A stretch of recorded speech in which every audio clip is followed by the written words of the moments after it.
Alrighty. Corstian, you got me live. Before we continue, I just gotta say one thing only. Bear down, baby. Bear Yeah. down. We got him. We got a revenge. Got your revenge. You got the Ben Johnson locker room speech memorized by now. I The didn't good, better, watch it. best. I didn't watch it, but I think I know the tenor of it. I just see him yelling every single time, so I think it's gonna be the same thing. But Yeah. maybe in the middle of the workday tomorrow, or maybe when I'm hmm about to go to sleep, I'm just not hmm gonna sleep and watch that. So, hmm um, yeah, man, I was sweating that entire game. If you're not, again, Bears fans know this, but if your heart is not throbbing and you're not having a heart attack when you're watching the game, you're not a true Bears fan. Um, yeah, the entire second half, I was on pins and needles, being like, "How are they going to screw it up again?" And you said it best, Corsian. A win is a win, hmm and I'll take it. It was ugly. I was pissed off, but football wouldn't be fun if you weren't emotionally invested. So Yeah. good Because, job, like, Caleb. Good job, yeah. Jake Moody. Like, talk about a turnaround, man. Like, literally cast away, cast aside, and hmm all he does is kick 4 out of 5 for the Bears. Like, Yeah. on His one miss day wasn't even, like, notice. really a miss, too. Which I think was really awesome. Yeah. So I'm just really happy for Moody, man. So, hmm yeah. Take it away? How do you feel about your Broncos eking past the Jets by 2 points? Yeah, I mean, the defense is absolutely insane. 9 sacks is ridiculous. Like, the Broncos are already. Remember, we talked about how last week Broncos were first place in the sacks by like 5 sacks already, and then this week they come out with 9 more to add onto that total. Broncos are technically on pace to beat the team sacks record this season, which is really cool. Um, What about the NFL record? oh, I don't know. I mean, that's what I meant. Like the NFL like team record. Oh, wow. Okay. Because I think the current record's like it's the 85 Bears, I think, with like 74, and I think the Broncos are on pace to do like 85 or something right now. Or Alrighty.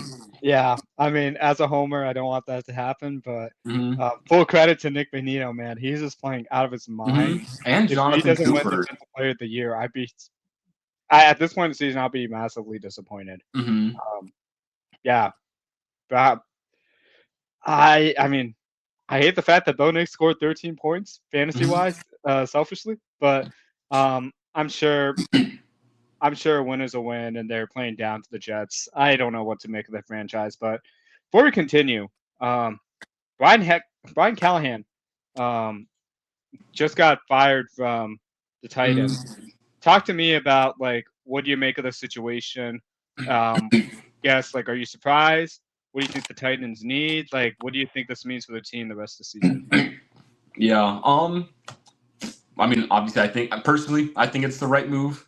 I mean, he's from the Zach Taylor coaching tree, and you already know how my thoughts on Zach Taylor, right? So, I mean, I think that's like one of the main things about that. And then, like, I mean, it's tricky to see what the Titans really need because, I mean, I think Cam Ward is most likely the real deal just from what we've seen. Like, the fact that I think there is a lot going against Cam Ward right now, and to the extent of what we've seen him able to do, makes me feel like he's like a legitimate, quarterback of like one of the quarterbacks of the future if they can get the team built around him. But it just there's so much team to actually build around him that makes it tricky. I know we talked about like a couple weeks ago how like some of their older veterans could be guys on like trading blocks for kind of these middle of the road teams that are trying to get that little push, like into the playoffs.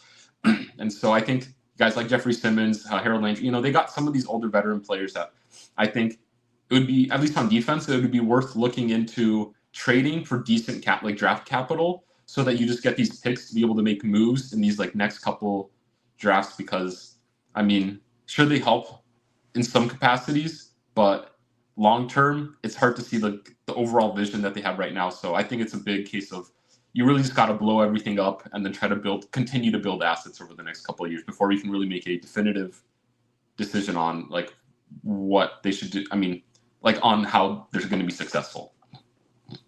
I mean, you see the flashes, like if you beat the Cardinals, like Mhm. that shows a lot about like the resilience of the team, right? But you just need more consistency and tapping into that. Like I look at his record, 4 of 19 as a head coach in Tennessee, 1 and 5 to start the season, and then when you got Mike Rabel coming back to Tennessee, leaving Mhm. the Patriots exactly how they are, and you're just quickly moved on from his replacement like that as a Titans organization. That does not feel great at all, considering it was a surprise that you cut Rabel after like Mhm. all of what he did. Granted, they went 7 and 10 and 6 and 11 in his final 2 seasons, but um, I also think it was the right move when he was hired. I thought based on his dad becoming the O line coach and where they wanted to prioritize building this team, they would build it up through the trenches and Mhm. try and like build it that way. They did not do that. They kind of didn't neglected that a bit, and then they also didn't find the right skill position players for what they need. As much as I'm a Tajay Spears fan, I don't feel like he Mhm. was utilized the right way, and I also don't think they got the most talented players in the positions they wanted to. Yeah. Now, obviously, we gotta wait to see on their rookies and whatnot, but you know my thoughts about Calvin Ridley. You know the upside I Mhm. thought Okonkwo had, um, and you already know my thoughts on Will Levis and whatnot. So, bravo, you moved on to Will Levis because you had the number 1 pick and you got Cam Ward. Congratulations, but you also gotta know how to utilize him. This gives Mhm. me a lot of Justin Fields vibes, but also you got to put him in an environment where he can learn, grow, and progress. And if you're seeing frustration out of him so early in the season, that's not a great sign. And like I look at some of his decision making, like the Broncos game in particular. Um, Alec Iomanor, like he had Mhm. a 23-yard catch, but um, it was ruled incomplete, even though his elbow was well in bounds and it was like all the Mhm. catching qualifications were met. He didn't challenge the play because he didn't know the rule, basically. And you can't have that from a head coaching standpoint. There's a lot to know, I know, Mhm. but you have so many resources at your disposal, and to just neglect using them to make your decision is, I think, what would cost the culture of the team and like the future of the team down the line. So I think like that's an example, and then like um, to delay a game penalty against the Indianapolis Colts, where you could have had a chance to do a field goal attempt, and then it was 57 yards. Then you asked Joey Sly to kick a 62-yarder, thinking it was Cam Little and can just do it like right off the bat. Not a great decision. I know what the kicker's kicking is insane, but like um they could have been 0-6 if not for the Cardinals comeback and the Mhm. Cardinals being equally bad from like a functional organization standpoint. Mhm. So, like, especially after this last week where you managed 225 yards against the Raiders, it's time for a new voice in that locker room because he's just not connecting with the Mhm. players and he's not making good decisions. Yeah. Um. Yeah. It'll be. I think it'll be exciting to see kind of what moves the Titans make over the next couple of years, especially like you're in a spot where you feel like you have your guy at quarterback, and that's kind of like the issue with a lot of these teams where it's like, do we have our guy, like our quarterback? Because it's like a common story of, oh, we're a quarterback away from being a competitor, and it feels as though the Titans have their quarterback, and so now they just got to build the rest of the team to be on the other side of, we have a quarterback, now we just need a team to compete with. And so from that end, I'd be super excited as a Titans fan, but obviously you're still currently one of the bottom feeders in the NFL right now. I made my own little power rankings a little bit earlier, and like I have the Titans at ranked 31 right now. I mean, it's just the struggles of the Titans so far this season. um, but yeah. I mean, I wanted to touch on something a little bit too because typically when you do draft a rookie quarterback, you kind of just start the new regime right off the bat. But like the Titans have just like staggered it in an odd way. Like they hired a Mm-hmm. new GM in Rabel's last couple years, then he hired a new head coach, and then like you ride that head coach with Will Levis for 1 year, then draft Cam Ward, but now you're firing this head coach. You want to build stability as soon as possible. So if you're the GM, you better get this head coaching hire right. Because if not, like he's gonna get fired, and then you're gonna have a new GM step in. It's just gonna start a cycle of instability where like it's really possible in the next 4 years, like Cam Ward could have 3 different head coaches, like, and 3 new GMs or 2 new GMs. Like it's very possible that can happen. So you want to make sure you make this decision right. So no pressure on Mike McCoy as an interim head coach, but when you see Bill Belichick struggling in UNC, and you see a lot of these head coaches that are not in the league anymore, like Doug Peterson and whatnot. Like, I'm not saying they're the answer, but you really want a guy that's experienced and like what they need is a really good decision maker and culture builder around that team. Like that is what the Titans. They don't need some innovative Ben Johnson type of guy.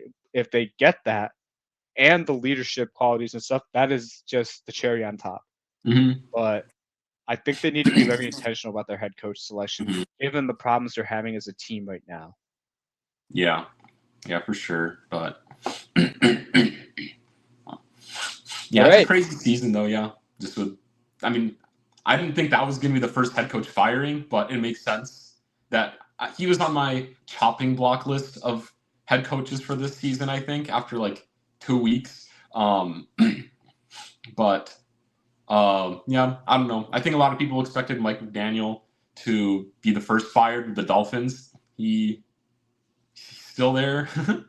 But Did you see what Tua said? There's a lot of things that I think I see what Tua says that kind of is against my will, but it just shows up on my feed. He basically called the guys out for some people are not showing up to players only meetings, and like it starts there. And I'm like, dude, just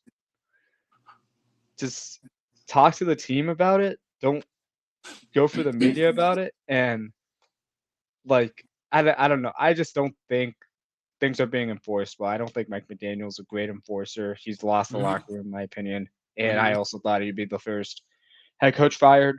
I would not be. Actually, I'll save the overreaction segment. Okay. So, do you got any film you want to show? I got about 5 clips per usual, but are there any players you wanted to highlight before that? Not in particular. Yeah. All right, cool. Let's dive right into it. We're gonna start from my boy Luther Burden. You know how much I love him for this past draft, so I have to start off with him. This was a crazy, crazy catch, but I also want you to watch his after the catch ability. Why I thought he was such a good fit in Ben Johnson's system is moves like this, where he's like faking out 2 defenders, and he easily gets at least 10, 15 yards after the catch. That's something that will translate in the league. And we saw a couple of drops from Zacchaeus. Obviously, not wishing any harm, like on Zacchaeus and like him getting demoted and whatnot. But see the upside that Luther Burden has, like as a rookie, and you saw Colson Loveland get into the action a little bit.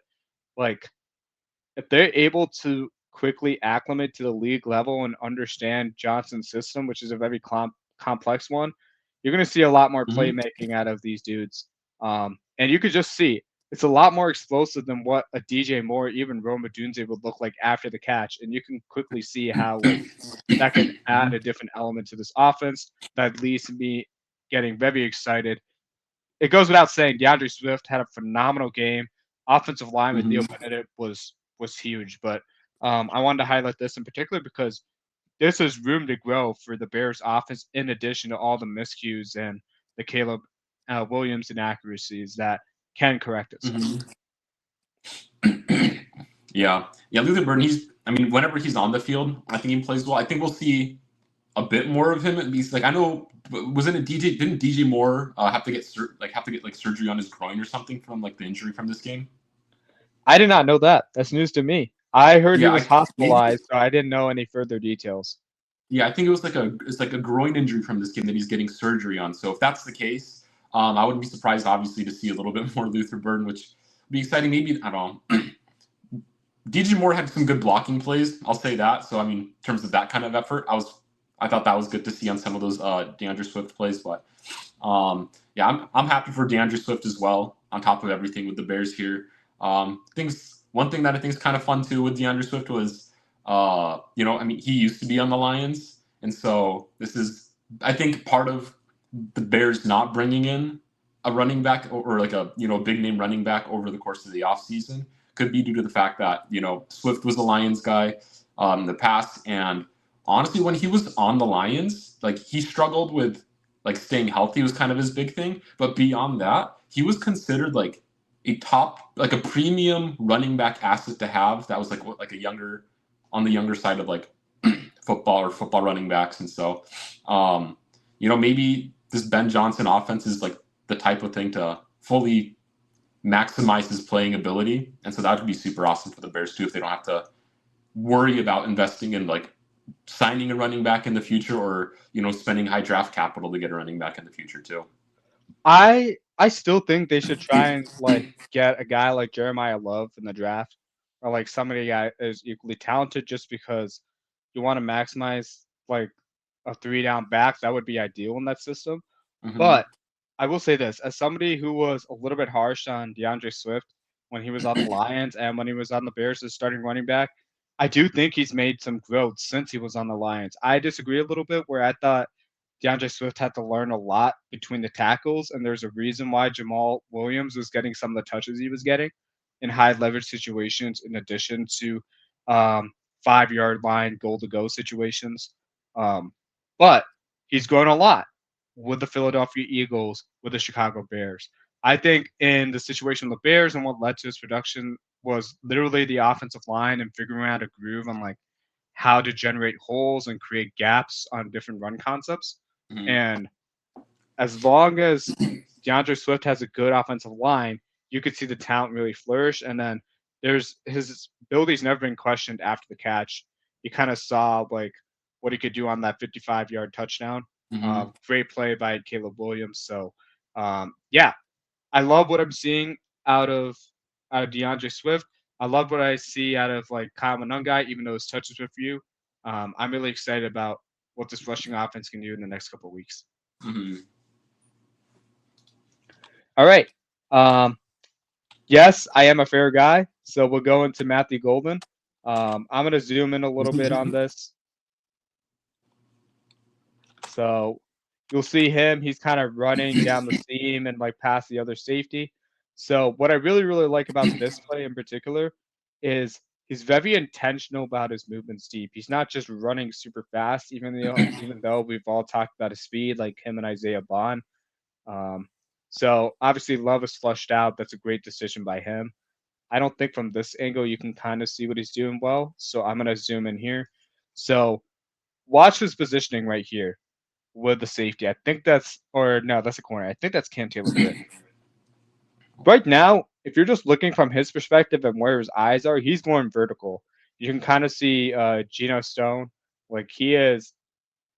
His back is to the sideline. He is fully watching Matthew Golden because he's seen this as a threat. He might have to pick him up, and that's when he sharply cuts behind and goes extremely lateral when he sees Jordan Love flush out of the pocket.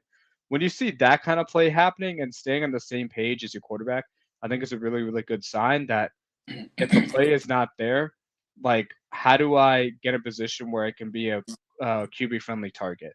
Mm-hmm. And if you're starting to see those looks and like that separation like on the fly, that has me really, really excited about his prospects. Romeo Doubs is having a heck of a season, but that doesn't change from the fact that Matthew Golden can easily become the wide receiver one of this offense by season's end. Yeah, and I think this is I think in the future we see like these types of big play moments and just being like a superstar. I think grow more and more with Matthew Golden here.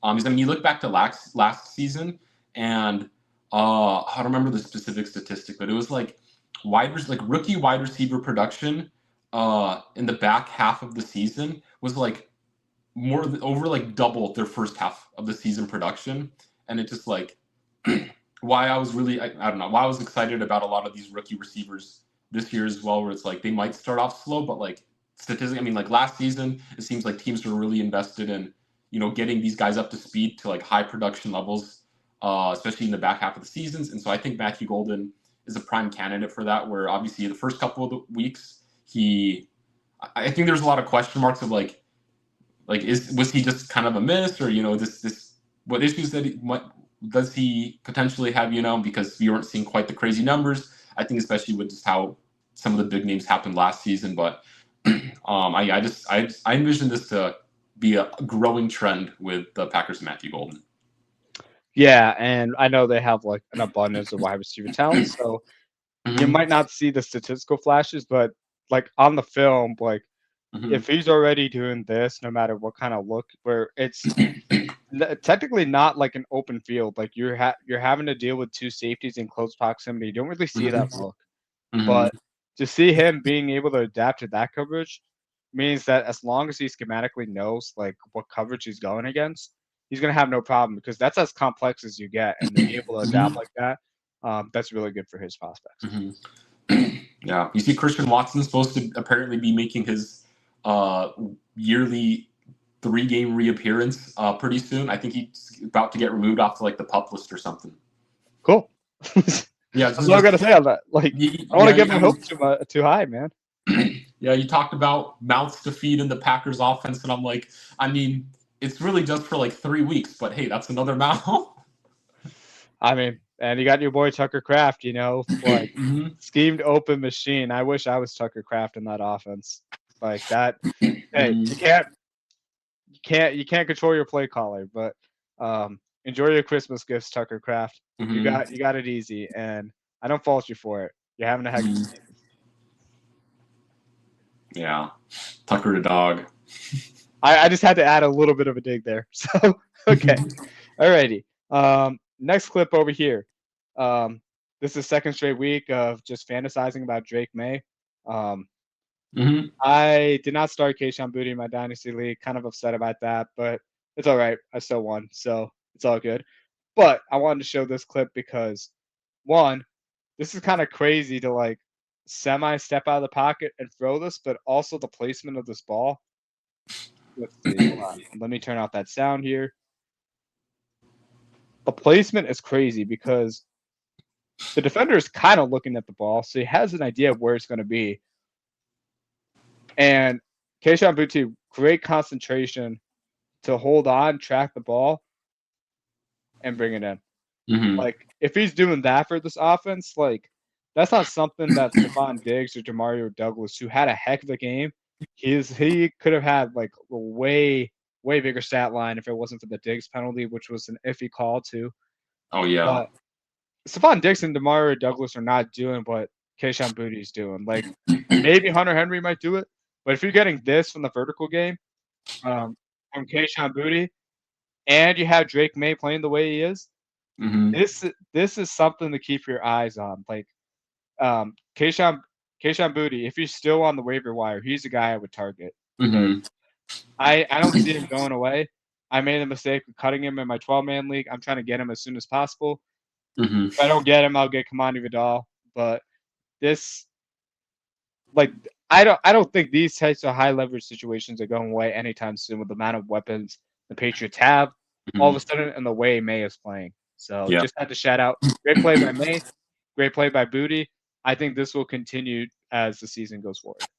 Yeah. Something interesting that I saw too was it was like a Saints fan talking about how like their defense runs, and apparently like they have their defense has an affinity towards like shutting down slot style receivers, which at this point is like fits what Stephon Diggs does most in this offense right now.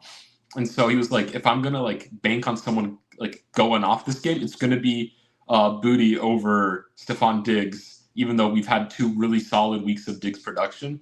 And it comes to fruition here where we see Diggs kind of like put out of the game. I mean, he still had his moments, but then we see Boutte just be a dog like he did in week 1 pretty much. And so it was just kind of a cool thing that I saw too, where it's like it was after the game too that I saw it. It was posted before the game, and then I saw it after the game, and I'm like, man, had I seen this, I would have maybe been like, I've Boutte in another league, and so I was like, oh, maybe I should have started him then. But it is what it is. Yeah, I mean, now I gotta hope I get him back. Let's see. Mhm. All right, let's see here. This I don't post much defensive film. Probably should correct that. Well, I should correct myself. I did do Mason Graham and Miles Garrett, but that was a couple weeks ago. Mhm. So this is something like obviously with the talent of like Abdul Carter, you're expecting to bring a high rush, like Mhm. pass rush capability because he's the he's the heir apparent to Micah Parsons coming out of Penn State. Mhm. Um, crazy slide what's happening with them post James Franklin and yeah, that I did not see them losing to UCLA and Northwestern back to back. Anyway, um, yes, the Eagles' offense is having its struggles, but going into the season, we had talked about the Giants' defensive line just being absolutely stacked. Mhm. I know we have our thoughts on Kayvon Thibodeau, but this is not about him right now. So, um, Abdul Carter, Jordan Mailata, former rugby player, 330 pounds plus. Like, he is not doing well in the run game here. Like, Abdul Carter easily sets the edge on him and causes Barkley to have nowhere to go. And when trying to redirect, the rest of the Giants' run fit is doing exactly what it needs to do. And that if you're seeing that out of Abdul Carter on a down to down basis, you're going to start to see him be a 3 down edge player and a really highly productive one for the Giants. And this is a great sign of things to come. If he's already doing this in week 6 of the NFL season, he's going to be a guy to keep your eyes on. He might have higher upside than Micah Parsons just because of the way this run defense is going. Like, obviously, got to be more consistent than just one clip, but love seeing this if you're a Mhm. Giants player. In addition to all the dart scatterboo buzz that's going around, Mhm. Giants are on the up. Yeah. Yeah.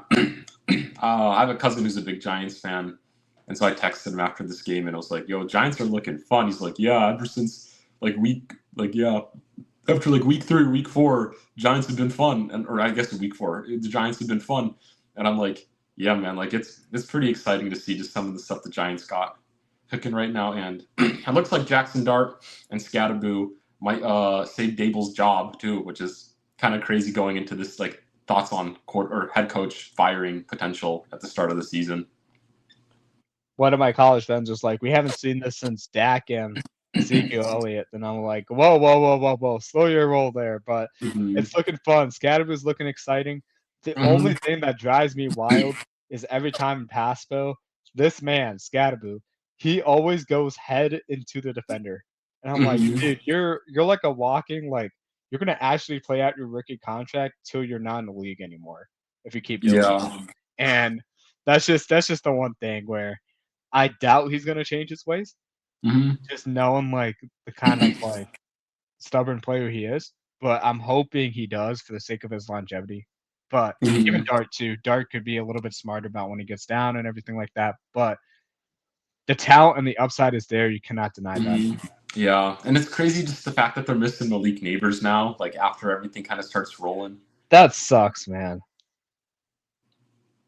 Like just That's just have that absolutely and like sucks. yeah. Yeah, hopefully Malik gets back as soon as possible, has a safe recovery, and is at least 90% of what he was, these Mhm. past 2 seasons, so, yeah, lot to look forward to if you're the Giants fan. Exciting. Alrighty, this man walked up to the Cowboys, is like, "You better buckle up," after posting 206 yards, and Corstian, the man himself last week, was like, "Who had Rico Dowdle going for 200 plus yards rushing on their bingo card?" Um, I think that wasn't enough. That wasn't enough for my man. He had to have 476 total scrimmage yards over the past 2 weeks. This man was available in our 8-man league. I'm glad I picked him up like literally 2 minutes before the game started. I might have picked him up the day before, but this man saw the Cowboys pay a guy 3 million less than him to become a starter, and Javonte Williams has been great, but he said, "I am greater." And just look at him just bob and weave past this Cowboys defense that's been horrendous. We'll just have this highlight reel going, and I just want you to enjoy him rushing.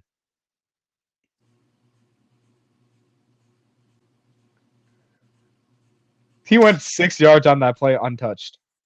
That is crazy. Yeah. Loki, though, I feel like in terms of the running back department, both Dowdle and the Cowboys are kind of winners, where Dowdle obviously is having his superstar games, like, these last 2 weeks, right? But then also, like, the Cowboys, they took a gamble on Javonte Williams, of all people, and honestly, it's panned out for him, too. So, honestly, I'm happy for both backs being able to find success this season. Yeah. I mean, you can't go back to Super Hubbard after this, though. Right? Like it's like, I mean, the thing is, Hubbard was definitely efficient still, but I 100% see the point of, like, why wouldn't you keep on running with Dowdle? Even though these last, like, it's been against weak defenses that he's, like, having these crazy games against, it's still crazy games. Like, this isn't some, like, a backup running back put up, like, a solid 80 yards rushing and had 30 receiving yards in a touchdown. And you're like, wow, what a crazy game for a backup. No, this is a 200-yard rushing game and then a 180-yard rushing game. And you're like, that's not just some, like, random, practice squad guy. Like, they're calling him deep routes for him too. Like, this is just like a guy you can use, like, in any down in any situation. Yeah, and so, yeah, it'll probably, like, most likely it'll go back to a split backfield once Hubbard's healthy. Simply just because Hubbard at least he was still efficient at running, but you're like, with Dowdle, you've been winning, and so that's kind of like my key. I don't know. That's one of my takeaways from this as well, is just the fact that with Dowdle running, I mean, it's hard to lose a game when you got a guy running for 200 yards and 184 yards or whatever in, like, back-to-back weeks. That'd almost be an embarrassment, just to lose in those types of situations. But I'm glad that they pulled off the wins here. Yeah, I mean, if I'm Jonathan Brooks, I'm steaming, man. Because, like, a season ago, we were just, like, waiting for him to, like, have his shot, and now he's probably third on the depth chart, if not farther down. But it's great for the team, great for Dowdle. You'd love to see this, like, revenge game. Revenge is best served cold. As a Bears fan, we needed this too. So it's like, this is just amazing to see. So, yeah, good job, Rico. Keep on shining. Alrighty, that's what I got for the clips. It's time for our overreaction segment. Corstian, what do you got? Will Levis in, like, 3 to 4 years will have, like, some type of not quite the Sam Darnold resurgence, but a similar, like, quarterback resurgence of, I think he moves on, goes to a different team, sits as a backup on a proper team, and then he'll, like, get a starting opportunity somewhere randomly, and he'll actually ball out for whatever reason. And I don't know, because obviously he's had his moments where he sucked very massively, but also we look at Sam Darnold, like, we can't deny him seeing ghosts with the Jets, right? Like, and just, like, seeing how mismanaged the Titans have been and, like, inept that the front office has been. It's hard to be like, I mean, a decent amount obviously was on Will Levis, but I think a lot of the issues does also come from the fact that just the management, coaching, everything was just abysmal with the Tennessee Titans. And I wouldn't be surprised if he kind of has, one of these Daniel Jones-esque, one of these Sam Darnold-esque resurgent, even Mac Jones with the 49ers right now, these type of little resurgency in, like, 4 years if he's able to sit behind a competent team, at least as a backup quarterback, and then have a chance to start somewhere else.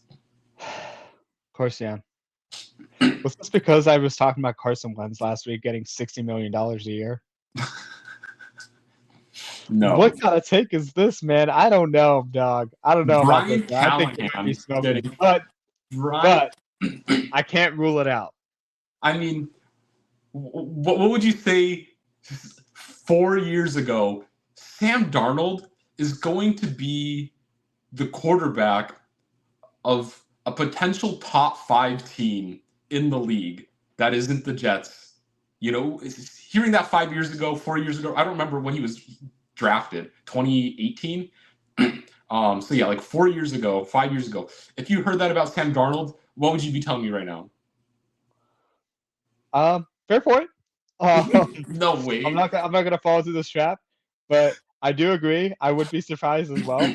But different players, different types of players. I think a more apt comparison would be Baker Mayfield, just because of the amount of interceptions this guy had. Not talking about statistically, I'm just talking about the type of decisions he was making on the field side of it. You're hoping for a Baker Mayfield resurgence from Will Levis, just because they're very similar type of players. But I hear you. It can be done. It's up to Will Levis to be smart about it. Go to the right situation. Learn from the ground up. And we'll see what happens. So And a lot Minnesota, of this, San Francisco, like go into a situation like that, I think could be really good for him. Yeah, and a lot of what this comes from too is like I look at his draft capital where like he was drafted at the top of the second round. And so it's not like he's some like, flyer fifth round guy, like what's his face? Mike White on the Jets, right? Where he had like 2 or 3 unbelievable games when you're like, wait, have the Jets found their guy? No, it turns out they didn't, because I think he's the third stringer now somewhere. But so it's like there's a difference with like the Jets are also, again, he did it on the Jets, and the Jets are a horribly ran organization, and you're like, oh, maybe he has success somewhere else. No, but like with Will Levis, I see it's a horribly run organization at this point, and he has the draft capital ultimately, and then like I'm not saying that he's going to be the Sam Darnold or whatever, but I'm just saying like in terms of high draft capital guy that is in a really poor spot, like with poor management, I'd say, because even with like Mac Jones, obviously he had a good rookie year, but like following that with the Patriots, it was pretty poor. And we can see obviously like Belichick, I still think is a solid coach, but he's obviously a defensive minded coach, and the Patriots lacked offense during that time. And so we're seeing with the 49ers, I don't think he's quite Brock Purdy, but like he's been balling out, and I think it's just because that, and a lot of it too is like Will Levis didn't have some crazy like physical upside of like he had the biggest arm in the league, or he was like the fastest runner, like it wasn't those aspects that made him the second round pick. And so that's another aspect of like he might have some of it's tricky to think of mental, because like some of the mental mistakes he made was absolutely crazy. When you got like we got the meme of the week with Will Levis, but then like I think back to Sam Darnold was seeing ghosts on the field. Like that was literally like a headline back when Sam Darnold was on the Jets. He's like, I was seeing ghosts out there, man. I'm like, who is this guy? Like, this guy will not be a successful quarterback in the NFL. Whoop-de-doo. Look at it with the Seahawks. Seahawks are really good right now. And so JSN's going crazy too. Yeah, and so in his current state, I don't think he will be a successful quarterback. It's just like following the path of a lot of these other quarterbacks where they've gone to a team where they don't have to start, but are in a really solid system where I think they have an opportunity to work on some of their like ability to read defenses, this decision making, certain playmaking ability. Because I think we see that a little bit with like Daniel Jones too, where obviously Giants, we saw the mistakes of Daniel Jones there. But now with and then he sits with the oh my gosh, the Vikings a little bit, and I think that's like a good opportunity for him to sit back. And we even see like Anthony Richardson, right? He's like he'd be interested to the idea of being traded or to a team with a competent quarterback system, so that he can kind of reset and kind of almost start from zero in terms of learning more of like the nuance of the quarterback position. And so I think it's easier for these higher draft capital quarterbacks to do it because they were drafted high for a reason. But yeah, so again, a lot has to go a certain way. Like Will Levis cannot be the backup for the Jets for this to happen, right? Like you could say goodbye to your career right there. Like, like if he's backup for the Jets, like super yikes. If he's a backup on the Raiders, like Will Levis, I'm sorry, man, it's not going to work out. But if he does go be a backup to a competent team, I wouldn't I'd have some hope for him. But that's a long-winded take for me about Will Levis. But just seeing how mismanaged the Titans have been, because obviously I was like, coaching system hasn't been great, but it feels like as of recent, I've been finding out more and more how inept the coaching has been, and so it's hard to put a lot of the blame on Levis's development solely on himself when the surrounding cast has really just been nightmarish. I hated when you brought up Anthony Richardson because as you were going through that full soliloquy, I was going to say Anthony Richardson is going to have the same sort of career hopes that you hope out of Will Levis. So we'll do it. How do you feel about Anthony Richardson being the backup quarterback to the Broncos and potentially having a career resurgence under Sean Payton? Honestly, I don't know if Sean Payton's a career resurgence type of coach. Because I'm like, how good have his backups been? I mean, who was the backup to Russell? Was it Brett Rippon or was it? Yeah, he's had. It's Jarrett Stidham and Jarrett Zach Wilson. Jarrett Stidham did okay. Yeah, but I'm going back to his Saints days as well, like behind Drew Brees. You mean Taysom Hill wasn't good, man? It's a short tenure of backup. I don't know, of the Broncos, right? But then I look at the Saints and I'm like, I forget exactly what year he retired, but like I know what we've had. Like Jameis Winston is kind of like, and then what Luke McCown, if we're going further back, are like really the only notable Saints backups that I can think of off the top of my head. And it's like Luke McCown is like second fiddle to Josh McCown, really, in terms of quarterback play. And we already know what Josh McCown can do. As fun as he is to watch play football, back when he was still playing football, that's kind of the caliber Luke McCown is, and that's kind of the most notable. We have Jameis Winston, who he played good as backing up on the Saints or whatever, but since then he's been Jameis. And so I'm going to tell you right now, Anthony Richardson is more talented than all those guys you mentioned. I think he would have been the best backup QB Sean Payton has had on his roster. And that's what gives you hope, especially playing in the Mile High. Like, I think in a good system like that. But just like you said about Will Levis, it doesn't have to be under the Broncos. I think Anthony Richardson in a better situation, Rams, Vikings,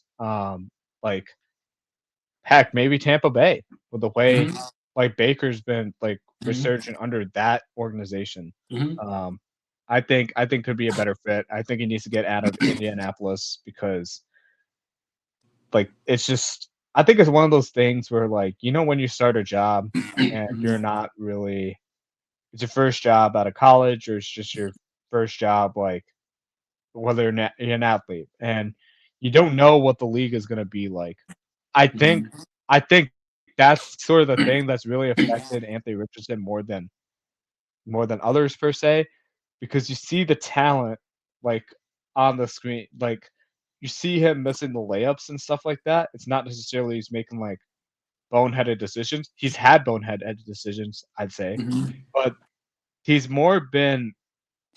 You complain about him more off the field, type of things versus on the field, just what the heck are you doing, man? It's just it's kind of just lost opportunities, and I think you need to have the right coach to reel them in, kind of a scenario. So Anthony Richardson's my Will Levis overreaction here. Yeah, but I think it's getting cool. Now we're on this quarterback discussion, but it's cool seeing. I don't know. As of late, it seems like a lot of quarterbacks who kind of fizzled at the start of their careers have had, a little bit of a resurgence late, years down the road. I think the longest version of that feels like a Geno Smith, where he was a backup on, I think, 2 or 3 other teams after the Jets before getting his opportunity with the Seahawks. And obviously he's not playing great with the Raiders right now, but the fact that we got, 3 competitive years of Geno Smith, I think that's a really cool thing to see. And obviously, you have Baker Mayfield, who, with how he's playing with the Buccaneers right now. We can look at like Sam Darnold, right? You could look at Daniel Jones right now. You just listed out 3 of the top 7 passers by yardage in the league. Mm-hmm. Darnold at 3, Mayfield at 4, Daniel Jones at 7, and they have a combined 7 interceptions between the 3 of them. Mm-hmm. Yeah, and then like I'm trying to think of like other quarterbacks that have moved around as of late. You said Carson Wentz last week. I mean, he started out good, so I feel like he's not quite amongst this tier of players right here, but Spencer Rattler, 6 touchdown to 1 interception ratio. Yeah, but it's his second year, and he's playing good in his second year. So I feel like at least as of now, he's off of the list. But I wouldn't be surprised if he does have a similar trajectory. Where I mean, if the Saints do draft someone next year, then obviously that's a Rattler going to the bench kind of movement. And don't forget about Jared Goff. Like, I know Jared Goff's been doing this for a couple of years now, but he also fits the case study of like wasn't the right fit necessarily, even though wrong fit got him to a Super Bowl appearance. Like he qualifies as well. So like you need a good situation, I guess, for these kind of quarterbacks like Levis and Anthony Richardson. It'll be interesting to see where they go. Yeah, and I mean, look at Rattler and Goff. I mean, they had some type, and they played good on their original teams. It's kind of why I left them off the list initially. But yeah, I mean, development, like taking time to develop guys. You even look at guys who stepped in year 2. Like, I mean, you look at Jalen Hurts, Patrick Mahomes, Josh Allen. Josh Allen played his rookie year, but like these guys who didn't, either start or play really well off the bat, and then over time, we see that they became superstars, because I think we get spoiled by like what we see Jaden Daniels last season have his crazy year, right? CJ Stroud, his rookie year was crazy. I mean, we always look at Joe Burrow, I think is the number one. Was like, obviously he got hurt, but even before he was hurt, it looked like he was the savior of the Bengals at the time. And so, yeah. All right. What do you got? Okay. Take number 2 here is Sean Payton is lower on the list, but he's, I think, a hot seat coach candidate. What? With his offensive play calling, where like, you want to know a crazy stat about the Broncos game? They're 4-2, man. 4-2, yeah. The Broncos from the 4 minutes left in the second quarter until the end of the third quarter did not complete a pass. I'm sorry, I can't help it. Literally, the entire offense during that time, every possession they had was run, pass. He called a fullback dive on 3rd and 10. He called a screen to Jaleel McLaughlin, who had like 3 snaps the entire game on a 3rd and long play. And it's like, and he's like, we see like the Bronco, like seems like he tries to get cute sometimes, is I think what it is, or like he needs, I don't know, like to take a little, like, and he's taken responsibility in the past of like, I need to run the ball more or whatever. And I think he's done good on that end. But then it's like, the run game struggled against the Jets to an extent, like they weren't going off crazy. And it's like that first drive when they scored a touchdown, the Broncos, they were passing the ball, and like Bo Nix is very much a rhythm style quarterback, where I think it takes a minute into games for Bo Nix to actually kind of find his groove and like get going with the offense. And so I think that's part of why the starts of second halves are rough with the Broncos, is just because you take that break at halftime and Bo Nix kind of falls out of that rhythm that he's been into if he has had a first half start. And then, so you really need to get him in rhythm quick. But then it's like run, pass play calling is really hard to get your second year quarterback to find his groove and rhythm in the pass attack. That's like early 2000s offense over here. Yeah, I'm not saying. I think it's tripping a little bit. I think it's just a matter of circumstance. You got early Sunday morning game. You got like different country, a team that let's face the Broncos weren't excited to face the Jets. Like Mhm. they were kind of laughing on their way to sacking Fields. Like they weren't really going to be seriously threatened. So I think they played down to their competition for a bit, but that doesn't excuse the entire offense from not even be able to have a play that it can complete a pass for like an entire half Right. and And more. so and So so that's kind of like and so I'm not saying he's like a high hot seat candidate. Like he's definitely low on this list, but he's like it's like you just turned on the oven, you know? That's the level of hot seat where you're like, I'm about to bake cookies. Let me start preheating. And that's kind of the level where it's like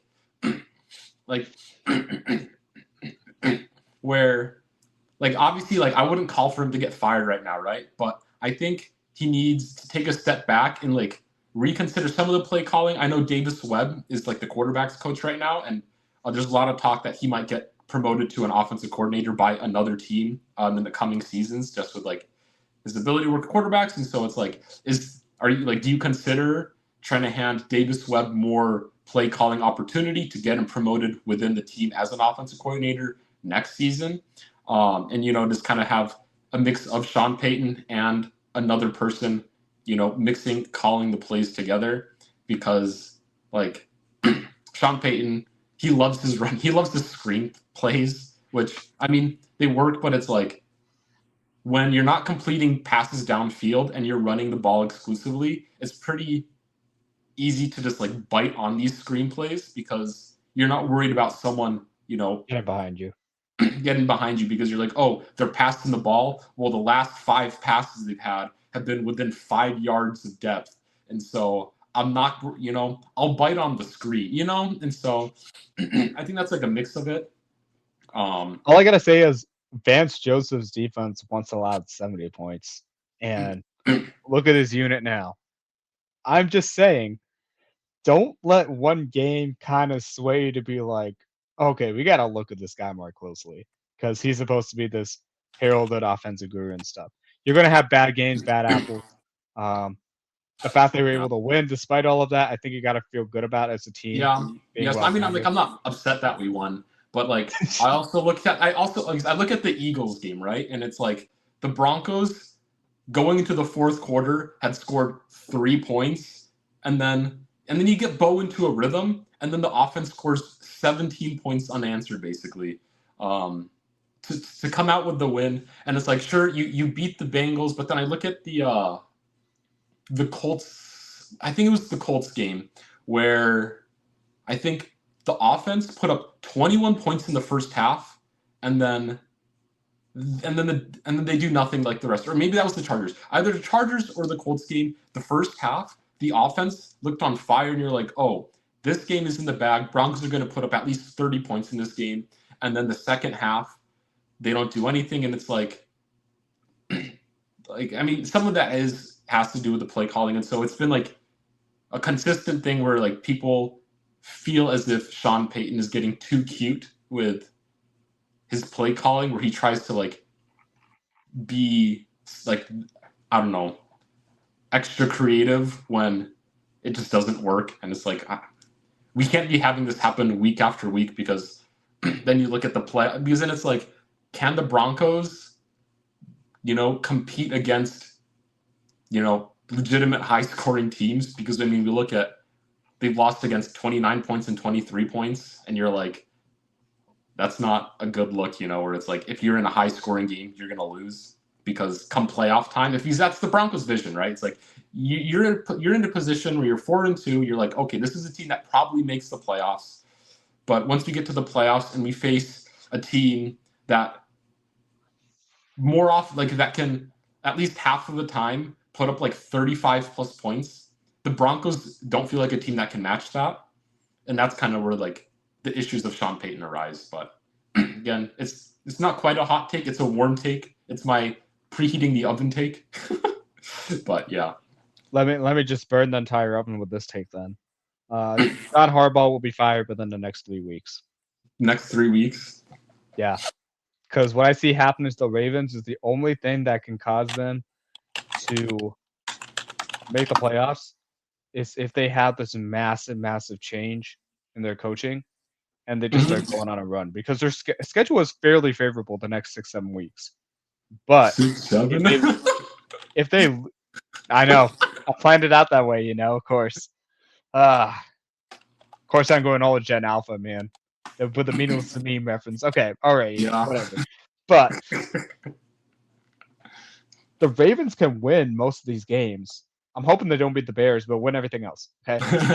Yeah, but if their current coaching remains the way it is, I don't think they're going to make the playoffs. I don't think they're going to win the division because I'm not confident the Steelers can hold on to the lead they have.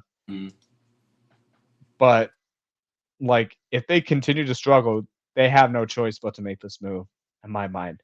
And they have to get a guy like Todd Monken, the interim head coach, and then get a new voice in the room because with the way they've kind of underperformed, being where they're at, it's like, okay, where's our ceiling with John Harbaugh? He's been successful for so long, but he's probably lost the locker room at this point of the season. If they're 1-6, considering that some pundits have them going to the Super Bowl with this roster, you gotta make a massive change in order to see, okay, what kind of team do we really have, and do we need somebody else to kind of get us over the hump here? Yeah. I will say though, I wouldn't be surprised if firing does happen, but also, I look at injuries across the board with this team, and I'd say that Ravens are probably second to the 49ers, maybe even worse than the 49ers in terms of injuries this season. Because, hypothetically, right, if you're in a season where, let's say, Travis Kelce gets, with the Chiefs, Travis Kelce gets put on IR, Patrick Mahomes is out for, 4 weeks, and then let's say you have, the Rashi Rice suspension, Xavier Worthy's, out at the start of the season, let's say... I think you're describing the 49ers here. Because you got Fred Warner, Nick Bosa pretty much out of the season. Yeah. Brock Purdy. Brandon Ayuk, you're probably not going to get him for the entire season the way he is, 80% of himself. You're dealing with Jawan Jennings, the only consistent guy coming back from year to year with 5 broken ribs and 3 other injuries. And you only got Christian McCaffrey to show for it. And you needed a cast off of Mac Jones playing the way he is. Yeah. Honestly. And they're what? They just lost their second game of the year, 4-2 to a Buccaneers team where they were right up and competing with them, right up to the very end. I think that shows the magnitude of difference between Shanahan and Harbaugh. Yeah. But if the 49ers are 1-5, do you fire Shanahan?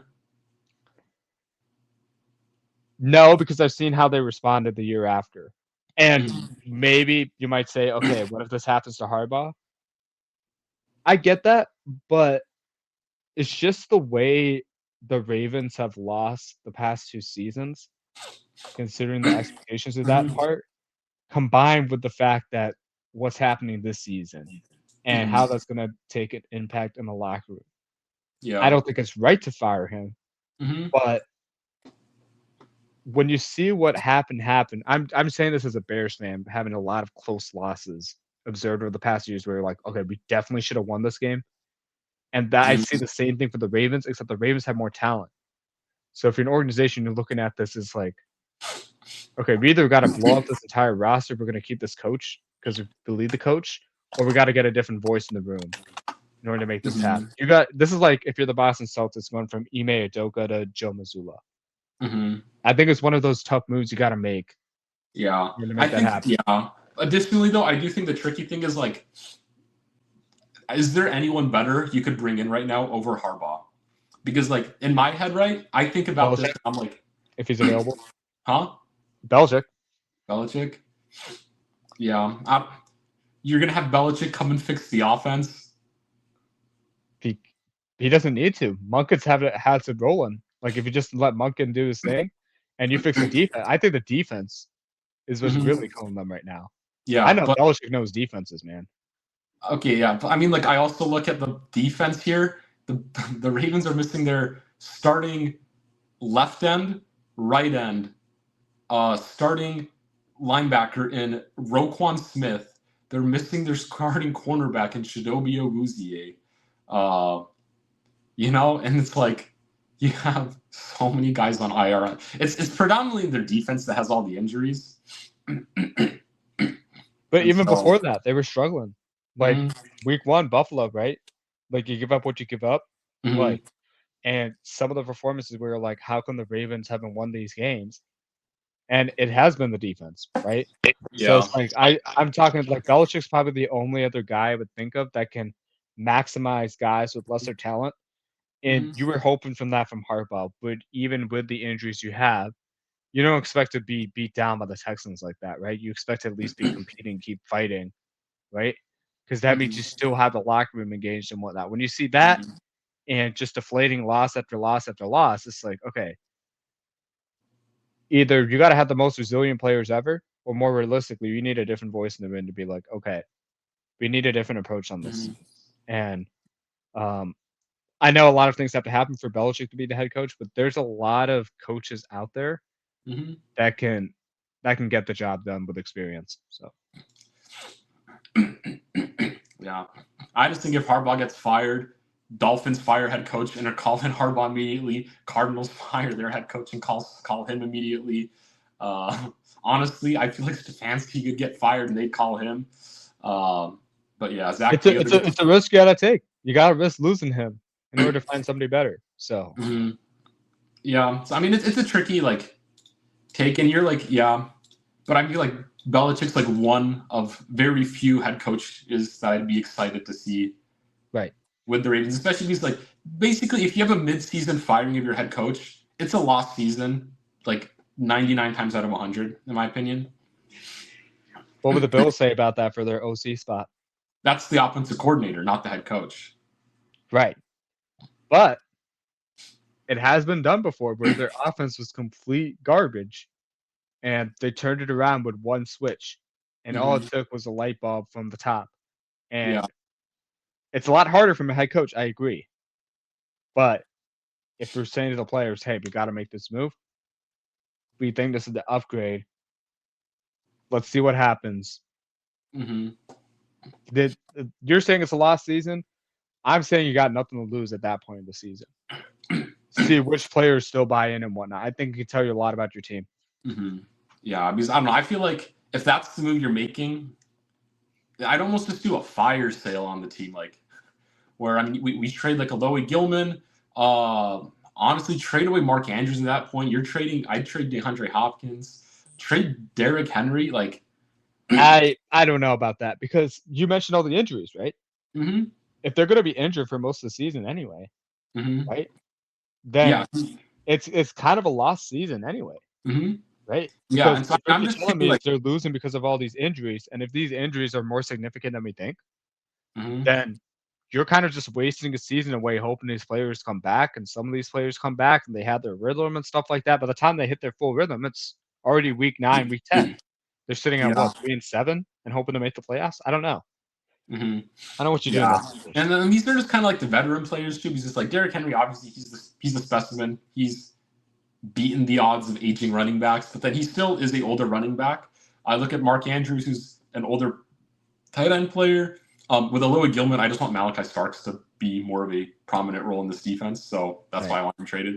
But anyways, it's like because if you're like at that losing point, that plus your injuries, it's like get capital, try to get younger, and hopefully you hit on some of these guys because like we have Mike Green here as well, and you're like who I was excited for, but hasn't really put the crazy so we've expected, but then like. Also, I look at like Trenton Simpson hasn't been quite the guy, I think. So that was like a miss as like an early draft pick linebacker. Jair Alexander is washed so bad right now. TJ Tampa is quite not him. And so, yeah, it's a lot. There's a lot happening. I think that was overlooked going into the season. Where it's like the O-line. I mean, the offense, I think, like it's always tricky with like when you have like healthy Lamar. Because like once Lamar got hurt, I was like, oh, this might be a wash. Because I mean, I'm not going to put my faith in Cooper Rush, as fun as he is, to win me games, you know. And then Derrick Henry hasn't been playing quite like the superstar level. Yeah, and then just the defense. The defense has really just been atrocious, especially the secondary. Yeah. More than anything, but yeah. Ready? You got one last take? Yeah. Well, we're running short on time, so I don't. Do we still want to do one last? Go for it. I got time. Okay. Let's see. Oh, I had a really good take. If a certain team had lost this week, but they won, it was the Chiefs winning. The Chiefs won this week, but originally, had they lost, my hot take was going to have been both the Eagles and the Chiefs missed the playoffs. But Chiefs won. The Chiefs won, so I'm like, okay. And the Chiefs won with Mahomes looking like the superstar he was like 4 years ago. And so I think if the Chiefs barely scraped by, I think I would have maybe been like, that's a crazy hot take, but like with how they won and how unstoppable Mahomes looked literally just the other day, I think that's out of the question. I think Chiefs probably make the playoffs at that rate, you know, but with that, I was going to be like Eagles, Chiefs are missing the playoffs, but now it's not quite my hot take, but yeah,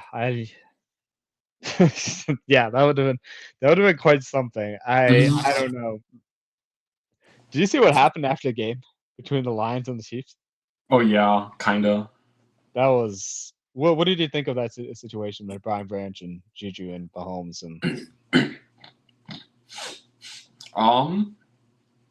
I mean, like, Branch had to keep his cool, obviously, but, like, I don't know. I feel like there's a certain level of, like, toxicness that I see from Chiefs players at times.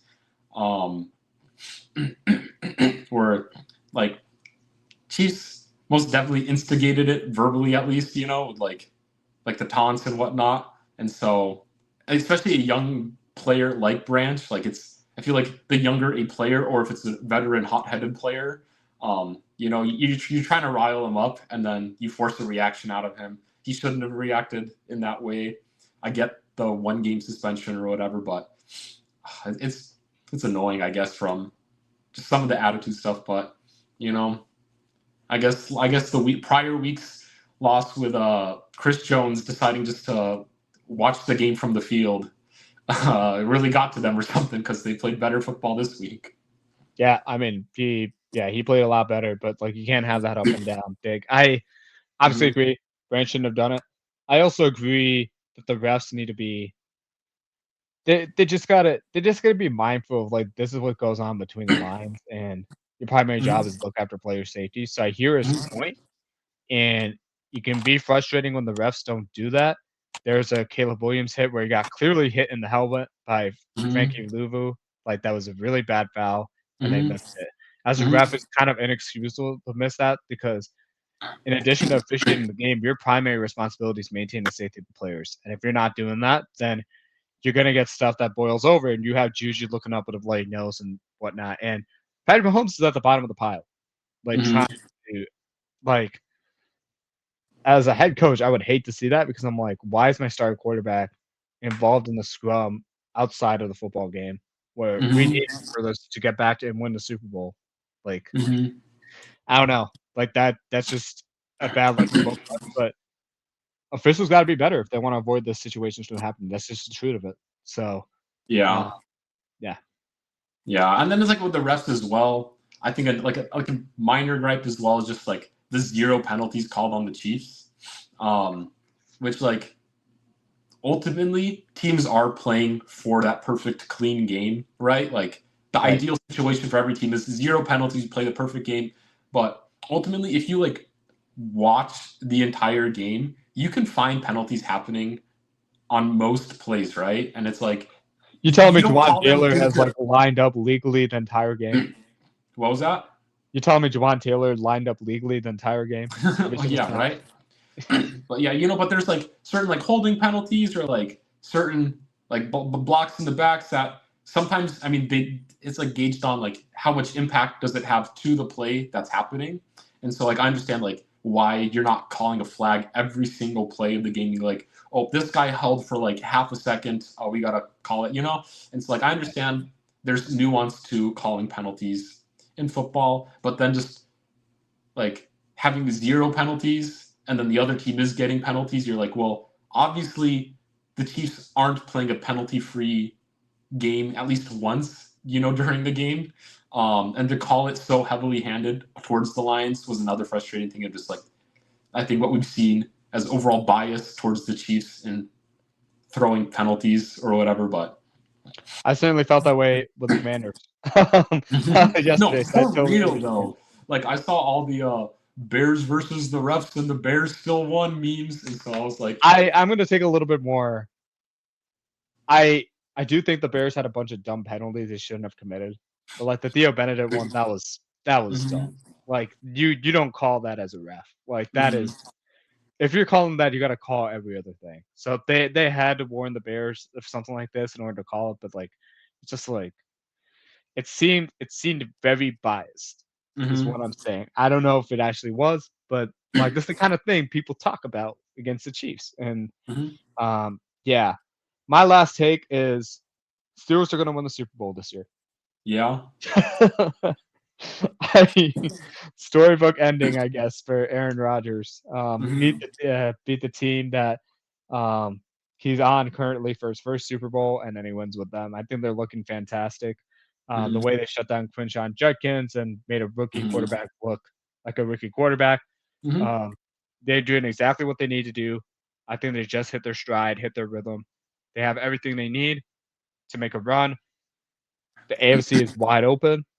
The Bills have flaws. The Chiefs have flaws. We've seen that. I think the AFC West will beat up on each other. And they got more veteran experience than the Colts and the Jags. And I think the Colts and the Jags are a year away from seriously contending. So Steelers can do it. Now, obviously, overreaction. How likely do I think it's going to happen? 20%. But never say never. They have one loss in the season. Yeah. Cool. I see it though. Crazy, but they played really good this year. I think surpassing a lot of people's expectations. Crazy what happens when you have a quarterback. Am I right? Yeah. Alrighty. That'll do it for us. You can follow us on our Amon a Mission channel on the YouTube page. I don't know why we keep showing this, but at some point it will be actively used. Thank you guys so much for watching. Corstian, who you got Thursday night between the Steelers and the Bengals? Steelers. All right, same here. Not much else to discuss, but kind of cool that Flacco and Rodgers are playing after all these years. So that'll be exciting. All we need is to somehow get Flacco on the Steelers. I don't know how that's going to happen, but maybe after Rodgers wins the Super Bowl, retires. We'll see. But all right, Corstian, you know what to do. Close us out, man. Yeah. I'll say, but peace out, man. Peace out.